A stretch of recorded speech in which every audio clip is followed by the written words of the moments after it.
प्रयागराज से बड़ी खबर आ रही है। प्रयागराज से एडीजे स्पेशल पॉक्सो कोर्ट ने एक आदेश जारी किया। उसमें उन्होंने कहा है कि शंकराचार्य जी महाराज पे और बाल मुकुंदानंद गिरी जी महाराज जो कि हमारे बगल में है, उन पे यौन उत्पीड़न के मामले में एफआईआर दर्ज किया जाए। पहला रिएक्शन लेते हैं, क्या कुछ कहेंगे? देखिए, न्यायपालिका पर भरोसा करने वाले हैं हम लोग संविधान को मानते हैं। न्यायपालिका जो कहती है उसको निश्चित रूप से स्वीकार किया जाना चाहिए। उन्होंने एफआईआर करने का आदेश दिया है। हम लोग भी चाहते हैं कि एफआईआर दर्ज हो, जल्दी से जल्दी, दूध का दूध पानी का पानी। जब तक एफआईआर दर्ज नहीं होगा, जब तक सारी बातें नहीं सुनी जाएगी, तब तक स्पष्ट कैसे होगा? इसलिए समाज में जो भ्रम की स्थिति बनी है उसको समाप्त होना आवश्यक है। इसीलिए उस पर एफआईआर करके सही जल्दी सारे तथ्य जुटाए जाएं और जुटा करके जो सत्य तथ्य हो समाज के सामने रखा जाए। आशुतोष ब्रह्मचारी जी कह रहे हैं कि न्याय की जीत, सनातन की जीत हुई है और हम सच्चाई सामने करें। प्रयागराज से पैदल यात्रा ज्योतिर्विद्या मठ तक करेंगे। कौन सा आशुतोष ब्रह्मचारी? ये जो हिस्ट्री सीटर है? कौन आशुतोष ब्रह्मचारी जिसके ऊपर गैंगरेप का आरोप है? कौन आशुतोष ब्रह्मचारी जिसके ऊपर कांदला थाले में आप जाएंगे तो 34 नंबर का हिस्ट्री सीटर है वो, जिसका भाई आरोपी, जिसकी बहन आरोपी, जिसके पिता आरोपी?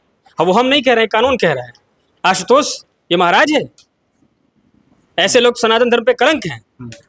नकली जटा बना करके घूमने वाला ये व्यक्ति शंकराचार्य जी को धर्म सिखाएगा?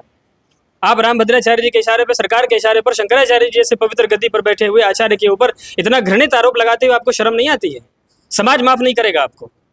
आप ऐसा घृणित आरोप लगा करके आरोप लगा सकते हैं।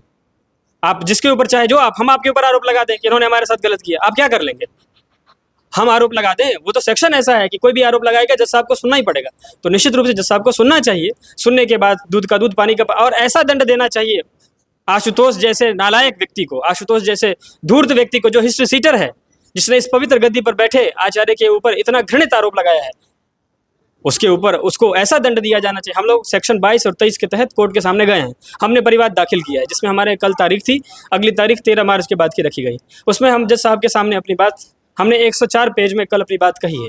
पूरी तरह से मनगढ़ंत आरोप है, पूरी तरह से पूज्य शंकराचार्य जी के सामाजिक हत्या का ये प्रयास है। पूज्य शंकराचार्य जी, इसका काम ही रहा है जीवन भर। इसने क्या किया है? इसने तो लोगों से वसूली की है, झूठे मुकदमे दाखिल किए हैं लोगों के ऊपर, 2500 घटना है इसके जीवन से। तो शंकराचार्य जी महाराज सूर्य हैं, शंकराचार्य जी महाराज अग्नि के समान पवित्र हैं, कोई दोष नहीं है उनके अंदर। जो सर्वथा निर्दोष है, जिसके ऊपर कोई दोष नहीं है, जिसने कोई गलती नहीं की जीवन में, उसके ऊपर घृणित आरोप लगाने वालों को परमात्मा दंड देगा, न्यायपालिका दंड देगी। वो सीडी की बात करें, उन्होंने न्यायपालिका में कोई सीडी दी हुई है, ऐसा भी वो अच्छा, आप ये बताइए कि जो व्यक्ति जब कोई घटना नहीं हुई उसको छोटी छोटी चीजों को जब वायरल कर रहा है, तो क्या उसके पास सीडी होती, वो वायरल ना कर देता? उसके पास कोई सीडी फोटो होती तो क्या वो वायरल ना कर देता? ये सिर्फ छवि को खराब कर रहा है। पूज्य शंकराचार्य जी महाराज की छवि को बदनाम करने के लिए इससे घटिया कोई आरोप नहीं हो सकता है।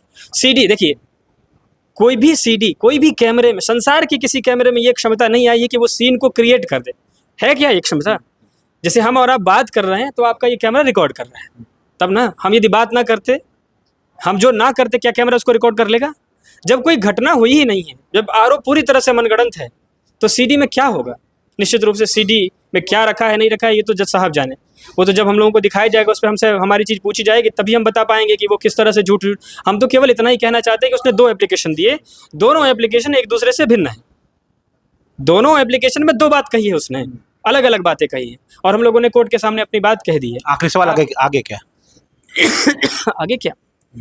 हम लोग तो यहाँ उपस्थित हैं, हम आपके सामने हैं, आपके कैमरे पे हैं। पुलिस को विवेचना के लिए कहा गया है कि पुलिस विवेचना। निश्चित रूप से विवेचना कौन करेगा? आखिर जो सामाजिक जिम्मेदार संस्था वही तो करेगा।